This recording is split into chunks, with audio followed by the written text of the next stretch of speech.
we're here to talk with Matt Canavan, the Minister of Resources. G'day, Matt. How are you? Yeah, good. Thanks, Richo. How are you, mate? Mate, I'm jumping out of my skin. I'm almost dangerous. Now, tell me... I'm not too sure about that intro you gave me, though. You said I could join the Labor Party, mate. You were going so well and then tripped up there. No, that was a compliment, you silly bugger. I was trying to help you, you know. I'm trying to lift you up. But getting back to more serious things, when one looks at Queensland now, is Adani over? Are we finally seeing the end of what has been, in my view, a fake issue for the last, 3 years? Everybody from Townsville to Albany had an opinion about it. Where is it now? Well, look, look. There's some hope of that outcome. Perhaps it's not the end or even the beginning of the end, but it might be the end of the beginning, as Churchill said. But who knows, Richo? It depends on others now. I mean, I want to see this project go ahead. We have, I must say, since the election, seen an amazing turnaround in the position of the Labor Party on the issue, which I welcome. You know, we need to get bipartisan support for resource projects in Australia if we want to see them go ahead. And, you know, during the election, Adani was asked by the Queensland government to count every black-throated finch on their property before they'd get approval. And within about 3 weeks of the election, they'd had that approval, so they must have worked very, very fast over those 3 weeks. But it's amazing what elections can do. It has made a big difference. We, of course, now have the spectacle of activists and protesters in mainly Brisbane, supergluing themselves to streets, interrupting traffic. These are people who can't accept a democratic outcome and a democratic result, so they're doing the only thing they've got left, and that's spitting the dummy and whinging and whining. So, you know, as long as we can not kowtow to the bullies here, this project will get ahead. It is going ahead, and it'll be a great thing, not just for Central Queensland, it's a great thing for the country because it establishes a very strong relationship with India, the fastest growing major country in the world. It does more than that because, and this is what's worried me about it in particular all the way through these last few years, it strengthens Australia in being able to say to the rest of the world there's no sovereign risk here.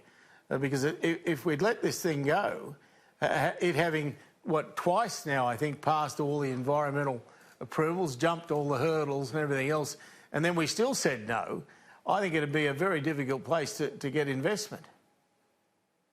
Well, I think damage is already being done, and the election result and the approval subsequently don't completely, remove that overnight. There's now ongoing task to re-establish trust with the resource sector, particularly in Queensland. So, Queensland has fallen on the world rankings that look at these things, look at, how countries are rated on environmental regulation. They've fallen down from some of the top in the world to about 48th in the world now, below Russia and South Africa for a mining investment. It's been a real shame for what is a very strong resources state with enormous opportunities in the future. But there's no doubt that the great support for the project, the sector, and the subsequent changes afterwards has instilled greater confidence right around the world. And I'm talking to people in Japan and India, just talking to people today from India. There's renewed interest in investment. They are watching this very closely. And just keep in mind, every month about 20 million Indians turn 18. It's about the same size as Australia. They have just people turning 18 every month in India. It's an enormous country with enormous opportunity.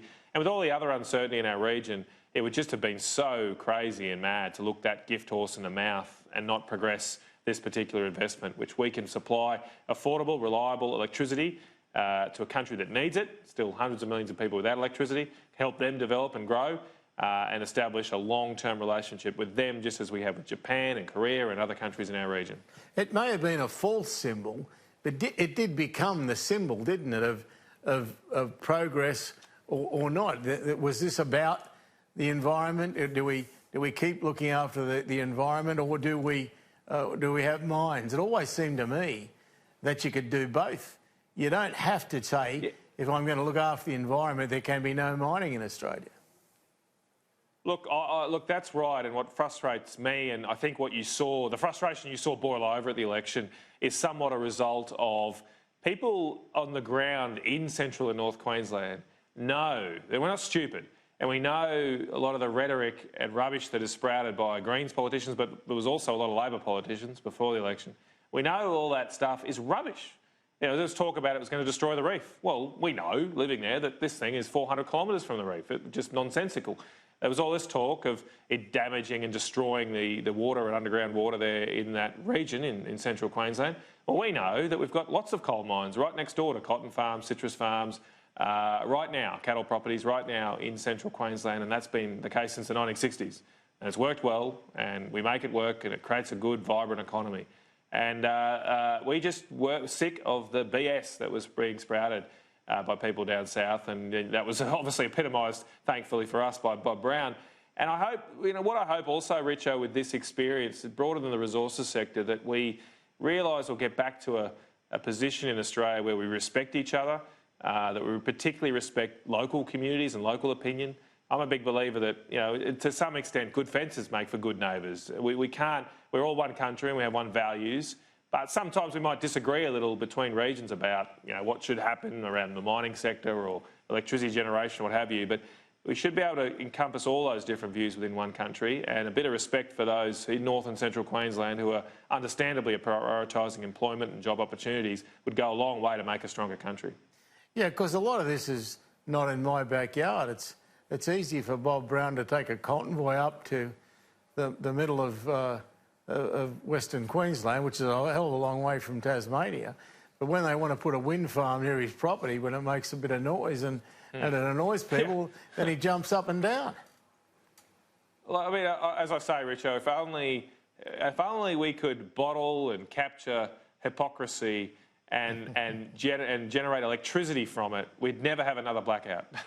We'd never have another problem in this country. There's spoons of it going around, particularly in the Australian Greens. As you say, it's not hard for them to bring a convoy up to central Queensland, thanks to the wonderful fact and energy provided by fossil fuels that they largely used to fuel their convoy up to central Queensland. That just infuriates people, right?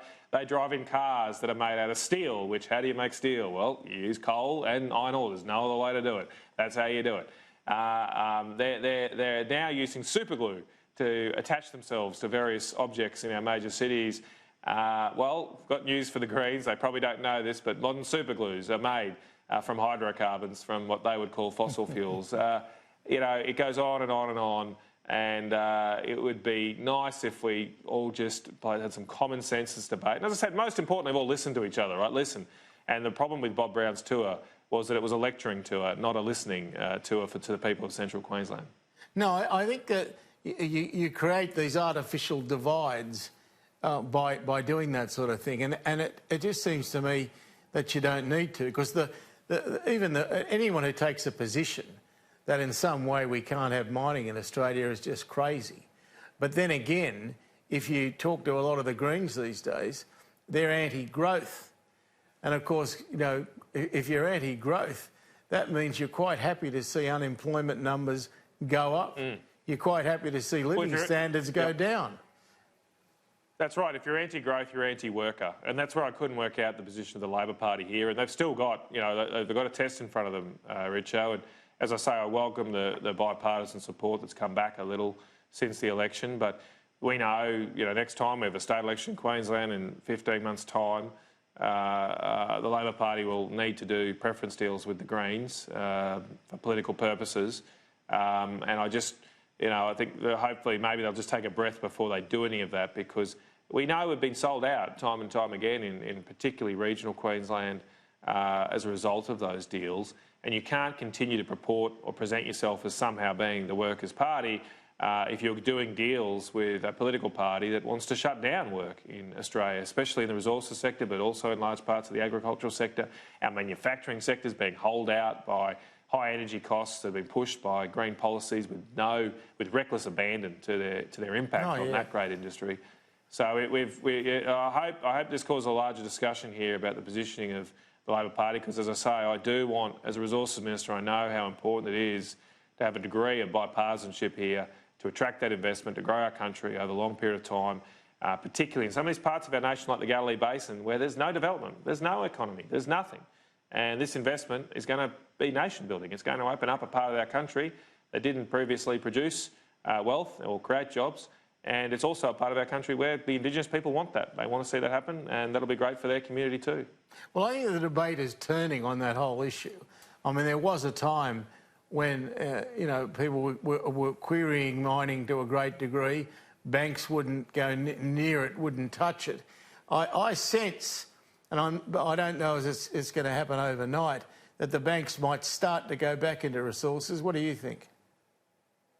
Look, I'm not holding my breath there, Richo. There's still a lot of moral preening going on. I caught up with one today and made my views pretty clear. Look, at the same time, a lot of this is wrapping paper or moral vanity. The banks have actually never been large funders of the Australian resources sector, our major deposit-taking banks I'm referring to there. So normally mining investment runs at about 20 to 30% of our economy. The banks are lucky to invest in any 1 year about 5% into resources. Look, there's reasons for that because they choose real estate and other investments which tend to match the risk profile of their deposits. Resources can be a risky investment. It's subject to commodity price booms and busts. So this is not a point about politics or green activism. It's just the financial reality of markets. So we've always had to rely on that capital largely from overseas, from merchant banks, direct investment from customers, etc. That's continuing. It'll continue to be there because there's a large demand for our resources. Indeed, there's never been a high demand for coal, particularly high-quality coal. So that'll still be there. I'm not too worried about all that. I do get frustrated, though, Richo, with all the moral vanity here that goes into this. Like an insurer comes out and says, we're not going to insure the thermal coal industry, and they don't do any of that at the moment.